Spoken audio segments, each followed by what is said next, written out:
Media के अंतर्गत कौन से संचार माध्यमों को सम्मिलित किया जाता है? मीडिया के अंतर्गत जिसके द्वारा समाचार, मनोरंजन, शिक्षा, विभिन्न आंकड़ों तथा विज्ञानों का प्रसारण किया जाता है। इसके अंतर्गत समाचार पत्र, पत्रिकाएं, telephone, radio, television, fax, internet आदि संचार माध्यमों को मुख्यतः सम्मिलित किया जाता है। विद्यालय पाठ्यक्रम में शांति शिक्षा क्यों आवश्यक है? पाठ्यक्रम में शांति शिक्षा व्यवस्था का कारण बालकों में शांति से संबंधित अंतर्निहित गुणों एवं शक्तियों का उनके कार्यों, व्यवहार अथवा आचरण में लाना है, जिससे वह दूसरों के साथ शांतिपूर्ण व्यवहार से रहने और शांति मूल्यों का पोषण करने में समर्थ होगा।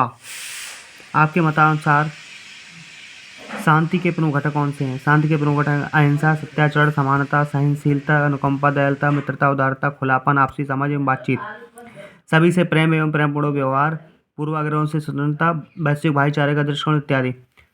अहिंसा मूलक समाज की विशेषता लिखिए। अहिंसा मूलक समाज की विशेषता उसके सदस्यों के व्यक्तिगत और सामाजिक जीवन से प्रकट होती है। ऐसे समाज में अहिंसा, सत्याग्रह, संयमित आचरण, क्षमाशीलता, प्रेम, असहानुभूति, संतोष, विवादों, शांतिपूर्ण समाधान, हिंसा एवं उपद्रव का अभाव आदि का महत्व होता है। उन कारणों को बताइए जो किशोरावस्था में हिंसा के रूप में प्रकट होते हैं। किशोरावस्था में शारीरिक, मानसिक, संवेगात्मक विकास अधिकतम रूप से होते हैं। इसके फलस्वरूप किशोरों में प्रतिष्ठा, स्वतंत्रता, काम संबंधी जीवन दर्शन आदि की आवश्यकताएं प्रबल होती हैं। असंतोषजनक पारिवारिक संबंध, विद्यालय कार्यों में पिछड़ापन, साथी संबंधों का अनुचित होना, उन माध्यमों का अनुचित प्रभाव आदि किशोरों की आवश्यकताओं को पूर्ण करने में बाधक होते हैं। इससे किशोरों में हिंसात्मक व्यवहार दिखाई देता है। Cyber bullying, most important question. Cyber bullying का अर्थ है किसी बच्चे अथवा वयस्क द्वारा इंटरनेट या मोबाइल का प्रयोग कर प्रताड़ित या मानसिक रूप से परेशान किया जाना है। इसका बाल मस्तिष्क पर गहरा प्रभाव पड़ता है, जिससे बच्चे के दिमाग पर नकारात्मक प्रभाव पड़ता है। अष्टांग योग क्या है? अष्टांग योग बहुत ही इंपॉर्टेंट क्वेश्चन। अष्टांग योग सूत्र में बताए गए योग के 8 अंग हैं। यम, नियम, आसन, प्राणायाम, प्रत्याहार, धारण, ध्यान, समाधि। पहला यम है, अंतिम समाधि है। इसमें प्रथम 5 यम, नियम, आसन, प्राणायाम, प्रत्याहार योग के बहिरंग हैं, और जो आंतरंग हैं वो 3 हैं, धारण, ध्यान, समाधि, लास्ट के 3 याद रखना। अवांछनीय व्यवहार में सुधार हेतु शिक्षक द्वारा अपनाई जाने वाली सकारात्मक रणनीति कौन सी? कक्षा में छात्र का ध्यानपूर्वक निरीक्षण करें, इसके व्यवहार को देखें, उनका विश्लेषण करें और कारणों का पता लगाने की चेष्टा करें। छात्रों को समझाएं कि वे कक्षा एवं विद्यालय के लिए बहुत महत्वपूर्ण है, वह उन्हें क्षमता वे सफल बनाएंगे। कक्षा में बातचीत करने पर छात्रों को अलग अलग बैठाएं, फिर ध्यान दें।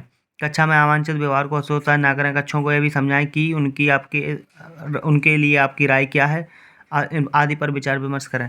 राष्ट्रीय एकता के मार्ग में आने वाली प्रमुख बाधाएं कौन कौन सी हैं? राष्ट्रीय एकता के मार्ग में आने वाली प्रमुख बाधाएं, सबसे पहले जातिवाद है, प्रांतीयता है, सांप्रदायिकता, भाषावाद, राजनीतिक दल, भारतीय नागरिकों में विविध धर्मों में विश्वास की कमी, अनुपयुक्त शिक्षा की समस्या, अच्छे नेतृत्व की समस्या, आर्थिक समाधान की समस्या, निरक्षरता का निम्न स्तर। वर्तमान समय में शांति शिक्षा की आवश्यकता क्यों है? वर्तमान समय में निम्न कारणों से है।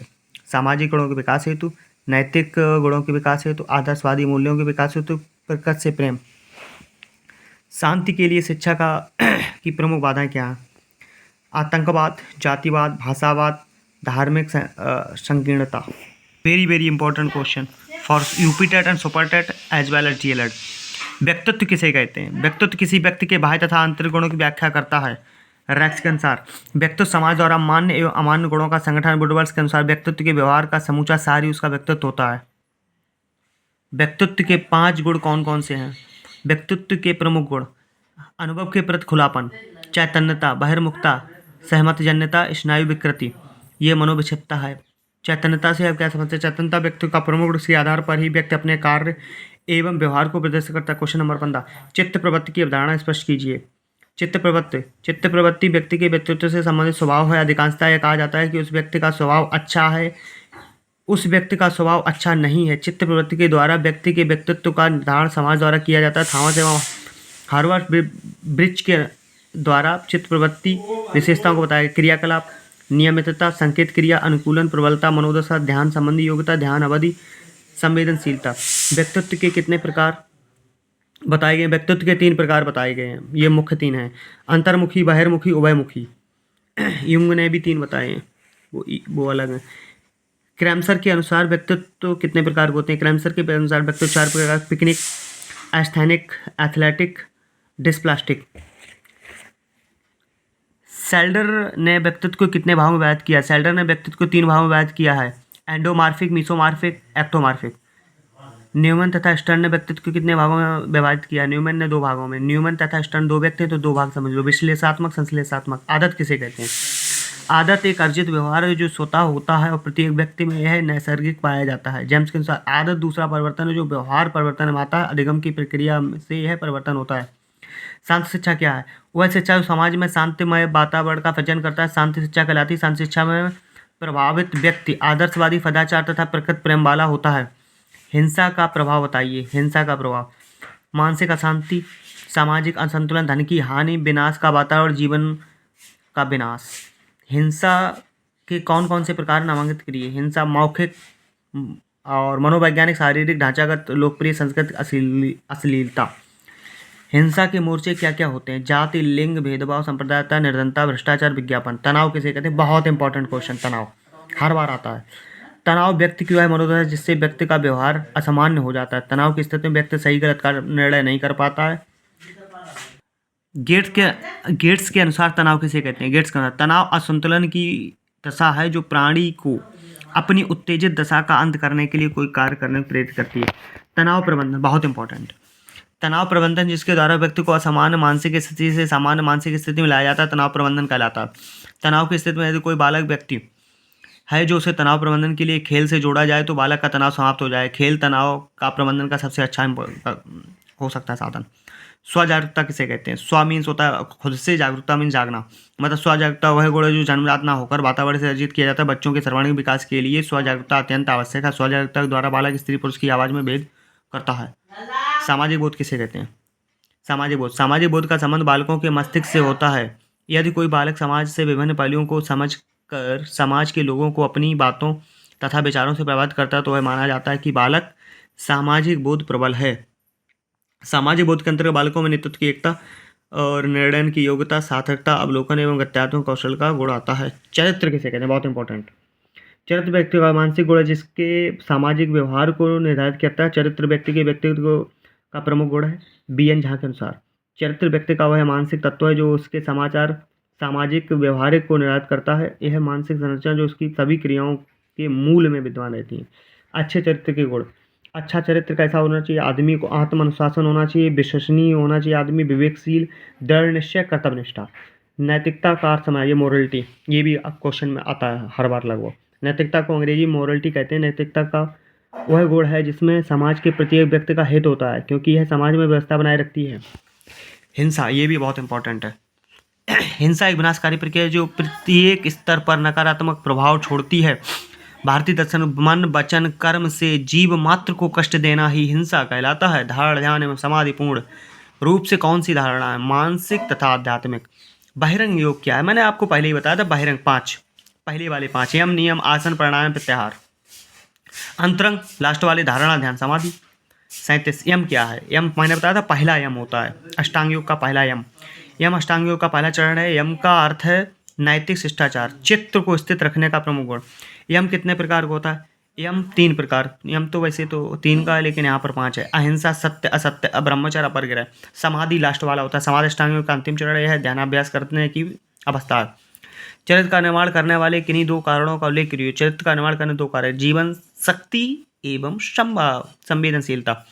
तनाव कम करने की 2 अप्रत्यक्ष विधि, मूवमेंट, श्वसन क्रिया। जब आपको ज़्यादा टेंशन हो तो आप इधर उधर घूमने लगो और सांस को अनुलोम विलोम जैसा करने लगो कुछ।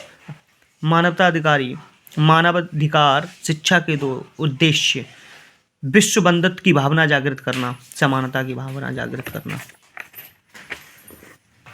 प्रभावी शक्ति निर्माता हेतु विद्यार्थी को कौन से व्यक्तिगत कौशल विकसित किए जाने चाहिए? प्रभावी शक्ति निर्माता हेतु विद्यार्थियों को खुलापन, भयमुक्तता, कर्तव्यनिष्ठा, सहमता, व्यक्तिगत कौशल विकसित करना चाहिए। SDG का पूरा नाम संसाधनी विकास शिक्षा। संसाधनी विकास शिक्षा SDG, संसाधनी विकास शिक्षा। शांति से क्या अभिप्राय है? शांति संस्कृत का शब्द है जिसका मतलब होता है सम। सम मीन्स अपने अंदर कई तरीके की हलचल को खत्म करना।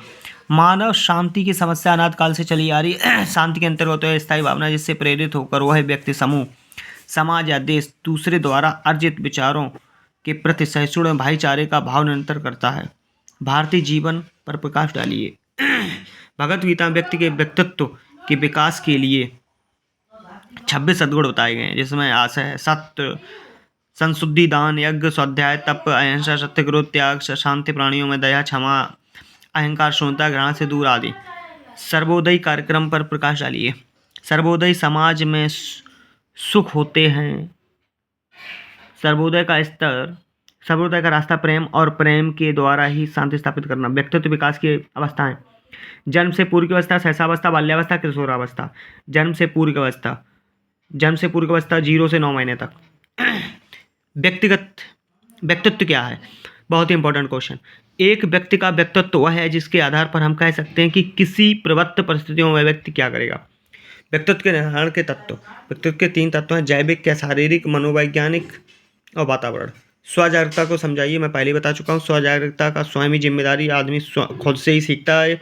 ये स्वयं के लिए, परिवार के लिए, स्वयं के कार्यों के लिए, समाज के लिए, देश के लिए, अपनी भावी उन्नति के लिए स्वजागरूकता के द्वारा ही आदर्श जीवन की प्रवृत्ति को सार्थक किया जा सकता है। सहपाठी से क्या? सह मीन साथ में, पाठी मीन्स पढ़ना। मतलब सहपाठी से आशय ऐसे समझो जो 4-5 छात्र इकट्ठे रहते हैं। सामाजिक बोध की परिभाषा दीजिए बैरन एवं बाइनरी के शब्दों में। सामाजिक बोध का अर्थ है सामाजिक विश्व के बारे में उपलब्ध सूचनाओं का व्याख्या, विश्लेषण, स्मरण एवं उपयोग करना। आक्रामकता की एक परिभाषा लिखिए। मार्क्स के आक्रामकता को परिभाषित करते हुए लिखा है कि आक्रामकता वह शारीरिक और मौखिक अवस्था है जिसके द्वारा हम सामने वाले व्यक्ति को आघात पहुंचाते हैं। आक्रामकता के प्रकार शारीरिक और मौखिक। जब हम किसी को मारपीट कर, धमका कर मारते हैं, पीटते हैं, शारीरिक है। धमकाते हैं तो मौखिक है। सहपाठी समूह के लाभ। सहपाठी समूह के सदस्यों में आत्मविश्वास बढ़ता है या आत्मविश्वास होना सीखते हैं। सहयोग की भावना पनपती है, इसमें हम की भावना पाई जाती है। सहपाठी समूह इकट्ठे रहने की कला का विकास होता है। नैतिकता के क्षेत्र क्या है?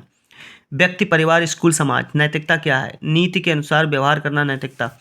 नैतिक शिक्षा किसे कहते हैं? बालक का सामाजिक विकास करने वाली, व्यक्तित्व का संतुलन तथा सर्वांगीण विकास, उसका दृष्टिकोण उदार बनाने वाली शिक्षा में नैतिक शिक्षा बहुत इंपॉर्टेंट। नैतिक शिक्षा के 2 उद्देश्य: नैतिकता का विकास, आध्यात्मिक विकास। समाज अनुकूलन का विकास। समाज अनुकूलन विकास का सीधा अर्थ समाज के अनुरूप व्यक्ति के विकास से इस प्रक्रिया को सामाजिकरण कहा जाता है। उद्दीपन एवं अनुक्रिया सिद्धांत किसे कहते हैं? उद्दीपन एवं मनोविज्ञान वाटसन ने दिया है। हिंसा से अभिप्राय स्पष्ट कीजिए। 63। हिंसा को आमतौर पर परिवार, घर सदस्य, अंतरंग साथी, सहयोगी व्यक्तियों, समूह, नियंत्रण, परिवार आदि के उद्देश्य में समझा जा सकता है।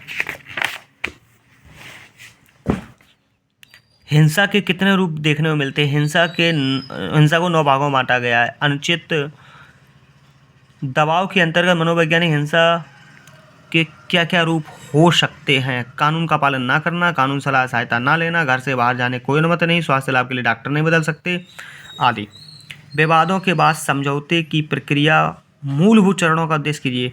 विवादों की समझौते की प्रक्रिया के लिए मूलभूत चरणों का अनुसरण करना आवश्यक है। वातावरण को प्रेरित एवं भयमुक्त बनाना, आत्मविश्वास तथा भरोसा जागृत करना, यथार्थ को स्वीकारना, न्याय की स्थापना करना। गांधी जी के अनुसार शांति स्थापित करने के साधन। गांधी जी के अनुसार गांधी जी ने शांति को स्थापित करने हेतु शिक्षा को प्रमुख स्थान दिया। गांधी जी ने शिक्षा को ज़्यादा महत्वपूर्ण माना शांति के लिए। गांधी जी के अनुसार वे कौन से तत्व जो शांति स्थापना हेतु महत्वपूर्ण है? गांधी जी ने शांति स्थापना के निम्नलिखित कारणों में बल दिया है: सत्य, अहिंसा, संयमित आचरण, क्षमाशीलता, प्रेम, संतोष, सत्याग्रह। आंतरिक शांति क्या है? आंतरिक शांति को हम मन की शांति से जोड़कर देख सकते हैं। ध्यान किसे कहते हैं? चेतना का केंद्रीकरण ही ध्यान है।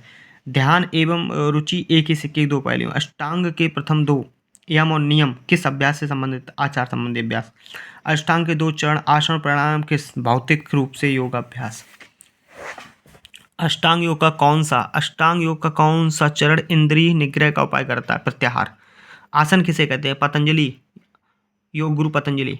स्थिर सुलभ आसन अर्थात जिस मुद्रा में शरीर सुखपूर्वक स्थित रह सके वो आसन कहलाता है। आसन कितने प्रकार के होते हैं? आसन, ध्यानासन, विश्रांति आसन, संवर्ध आसन, मयूर आसन, बहुत प्रकार के होते हैं, वैसे 3 ही हैं यहाँ पर। धारणा किसे कहते हैं? चित्त को एक विशेष वस्तु पर स्थित रखने की प्रक्रिया को धारणा कहते हैं। योग दर्शन के जनक पतंजलि।